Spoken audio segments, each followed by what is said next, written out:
बिस्मिल्लाहिर्रहमानिर्रहीम। आज हम पढ़ रहे हैं लोबुलर कार्सिनोमा। और लोबुलर कार्सिनोमा में हमने देखा कि what is lobular carcinoma in situ. It is basically a non invasive neoplastic proliferation. So if this is basically a lobule, and the lobule is made up of the acini, and the acini, they are filled with neoplastic cells. They are distended. If I'm going to make this acini, this, for example, this is acini, and I am making cells. The cells are abnormal and they are separated from each other, but still the outer layer of the epithelium is intact. It means it's already double layered, but it is neoplastic proliferation is present. The cells are present which are basically discohesive. What are these cells? Discohesive. So cells can, they are discohesive and they are present within the epithelium, within the lobules, and the there is absence of invasion. It means there is no invasion into the surrounding tissue. So क्योंकि invasion नहीं होती, since there is no invasion, it means that the outer layer of the epithelium, that is the myoepithelial layer, is intact. Now, what is the hormonal influence? Always remember, when it comes to breast, there are some etiological factors. What is etiology? Etiology means the cause of the disease. What could be the cause of the disease that can lead to that particular malignancy, or that can lead to particular disease? We call it as its association with that particular entity. So this etiology is very important when it comes to the malignancy or breast tumor as well. The hormonal influences are important because estrogen is basically an hormone that influence on the breast parenchyma, and since it influences on the breast parenchyma, तो ये क्या करता है, ये एक growth factor के तौर पे काम करता है। ये ज़्यादा से ज़्यादा प्रोलिफेशन करेगा। क्या करेगा Fatima? It causes the proliferation of the cells. So more proliferation occurs under the influence of hormone, and this is why we have to sort out all the causes which can lead to increase in the estrogen exposure. वो तमाम causes जो estrogen का exposure करा सकते हैं, उन causes को ध्यान में रखना होगा जब हम etiology की बात करेंगे LCIs के लिए. So LCIs में all those entities that can lead to increase in the estrogen exposure to the breast. One of this is the early menarche. For example, if a girl has started its menses at relatively younger age as compared to the normal, for example at 11 to 12 years of age, which in a normal age would be around 13 to 14, it means the total span of the time from early menarche to the menopause, it will be more as compared to the normal female. So more the time of exposure, more there will be exposure of the hormone, and more exposure of the hormone may lead to the possibility of malignancy, which can be any malignancy. For example, it can be lobular, it can be ductal carcinoma. So early menarche एक बहुत बड़ी वजह हो सकती है। इसके अलावा नलीपैरिटी यानी एक और वजह हो सकती है, वो जो हार्मोन ले रही हैं females, those females who are taking hormones when they are at post-menopausal age, that HRT, that is called hormonal replacement therapy, is also one of the cause that can lead to neoplasm, for example, malignant neoplasm of the breast. And apart from the hormonals, there are some genetic mutations as well, and these mutations in the genes, they can lead to the lobular carcinoma in situ. One of the gene is called the CDH1. This gene is very important when it comes to lobular carcinoma, either lobular carcinoma or lobular carcinoma in situ. This is very important, very important. So, if somebody is going to ask you, give me one good example of lobular carcinoma in situ, or give me one gene that can lead to a possibility of lobular carcinoma, you will say that, sir, it is CDH1 gene. Apart from that, there are other genes like T53, that is called tumor suppressor gene, PTN, that is also another gene that may contribute, but CDH1, which is actually present on the chromosome number 16, and because of the chromosome number 16, which Toshar has beautifully answered in the last lecture, this chromosome is lost, and when this chromosome is lost, there is a possibility there is a deficiency, or there is a mutation, or there is a loss of the CDH1 gene. Now, what is CDH1 gene? CDH1 gene is basically a gene. For example, CDH1 is a gene that forms E-cadherin. This E-cadherin is a very important protein which is responsible for making adhesions between two cells. So this, for example, if this is the adhesion, this is because of the E-cadherin. Now, when the CDH1 is lost, the E-cadherin will not be formed, and when the E-cadherin will not form, the cells will be discohesive in nature. It means that there will be no boundary between two cells. So this is called the discohesiveness, and it is one of the reason, if somebody is going to ask you why the cells are discohesive in the lobular neoplasm, you will say, sir, it is because of the CDH1 gene which is lost, and because of that gene there is no E-cadherin, and when there is no E-cadherin, there is a discohesiveness of the neoplastic cells. This hormonal receptor status is very important for any malignancy of the breast. For any malignancy of the breast, hormonal receptor status is very important. That's why it is because of this reason that there is a modern concept of molecular classification. What is that? Molecular classification. This molecular classification is very important, because now we have classified all the malignancies of the breast according to the molecular classification, depending upon the hormonal receptor status. It could be luminal A, for example, it could be luminal A, it could be luminal it could be luminal B, for example, luminal B. It could be triple negative, triple negative.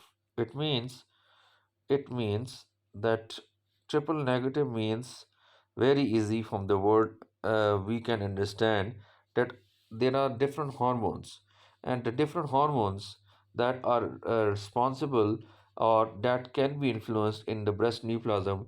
It includes ER, uh, PR, and HER2. If the tumor is negative to all three, we will call it as triple negative breast carcinoma. And if the tumor is ER or PR or HER2 positive, we will subsequently categorically classify that tumor on the basis of this molecular status. And that's why we have named and given a new terminology of a molecular classification of breast tumor. अब इसके significance क्या है? For example, if tumor is ER positive, then we can give anti-estrogen, that is tamoxifen, to that patient, or aromatase inhibitor to that patient, and that can lead to the cure of the disease. Now, what is the clinical features? LCAs are usually asymptomatic, and that's why they are discovered incidentally. Now, why they are discovered incidentally? That is very important. The reason is that in apart from the other tumors of the breast, this LCIS is not having, since it is in situ tumor, since it is in situ, so in situ tumor is not forming any mass. So no mass formation occur in no mass formation. So no mass formation occurs in any in situ tumor, whether it is lobular carcinoma or whether it is DCIS. There is no mass formation, and if LCIS, these are the golden words. If LCIS is forming mass, it means that we should assume that there must be any tumor, invasive malignancy associated with it. Invasive malignancy associated, and it could be lobular carcinoma, invasive. It means if there is a mass, the possibility is that the lobular carcinoma is associated with invasive malignancy or invasive lobular carcinoma of the breast. That's why we have to remember that most of the time it is discovered incidentally. Very rarely it forms a palpable mass or nipple discharge, but most of the time, as it is presumed that carcinoma in situ is not forming any mass. If it is forming any mass, it is because of the associated malignancy. इसका मतलब है कि associated malignancy होने के साथ वजह से उस malignancy की वजह से mass की presentation होती है क्लिनिकली। अच्छा, LCIS का सिग्निफिकेंस ये है कि अगर ये डायग्नोस हो जाता है तो इसमें बाइलेटरलिटी यानी बाइलेटरल होने की इन्वॉल्वमेंट ज़्यादा है, यानी दोनों ब्रेस्ट जो हैं वो इन्वॉल्व हो सकती हैं। So this is basically bilateral breast involvement, that is very important. और फिर एक लफ्ज़ इस्तेमाल हो रहा है सिंक्रोनस और मेटाक्रोनस। सिंक्रोनस और मेटाक्रोनस का मतलब है ये है कि अगर राइट ब्रेस्ट में ट्यूमर है, then it will be and if it is present in the left breast as well, both the tumors are of the same histological grading, एक ही टाइम पे दोनों ब्रेस्ट इन्वॉल्व हुई हैं। मेटाक्रोनस का मतलब ये है कि एक ब्रेस्ट में इन्वॉल्व हुआ और कुछ अर्से के बाद दूसरी ब्रेस्ट में भी ट्यूमर आया, लेकिन वो इंडिपेंडेंट ग्रेड के साथ था। फॉर एग्जांपल, राइट ब्रेस्ट का जो ट्यूमर था लोबुलर कार्सिनोमा, वो लो ग्रेड था मिसाल के तौर पे, या वो कन्वेंशनल या क्लासिक टाइप थी लोबुलर कार्सिनोमा की। लेकिन जब वो लेफ्ट ब्रेस्ट की तरफ आया तो वो लोबुलर कार्सिनोमा तो हुआ, लेकिन शायद वो उसकी एग्रेसिव वेरिएंट था, या उसकी जो ग्रेडिंग है वो डिफरेंट होगी बनिस्बत दूसरी वाली ब्रेस्ट के। इसको कहते हैं मेटाकोरोनस, यानी दोनों में इन्वॉल्वमेंट तो बायलैटरल हो सकती है, लेकिन इनका फ़र्क बनता है टाइम फ्रेम का और फ़र्क बनता है हिस्टोलॉजिकल ग्रेडिंग का। So this is all about the lobular carcinoma. इसकी क्लिनिकल फीचर बड़े इंपॉर्टेंट है। अच्छा, लोबुलर कार्सिनोमा अराइज कहाँ से कर रहा है, ये आपने ज़हन में रखना है। टर्मिनल डक्टल लोबुलर यूनिट, कि टर्मिनल डक्टल लोबुलर यूनिट से अराइज करता है, और इसमें सेल टू सेल एडिशन ख़त्म हो जाती है क्योंकि इसमें ई कैडेरन नहीं होता, जिसको प्रोटीन CDH1 जीन की म्यूटेशन होने की वजह से। LCIS एक रिस्क फैक्टर है ब्रेस्ट कार्सिनोमा का, और बल्कि यूँ कह लें कि ये एक ऑब्लिगेट प्रीकर्सर लीजन है। सो ये एक प्रीकर्सर लीजन है, यानी ये long standing LCIS can lead to invasive lobular carcinoma. So this is important. Now you can see that the duct, this is SNI, this is also SNI, and the cells are looking same shape. They are called monotonous looking cells. They are relatively discohesive, and there might be some intracytoplasmic vacuolization.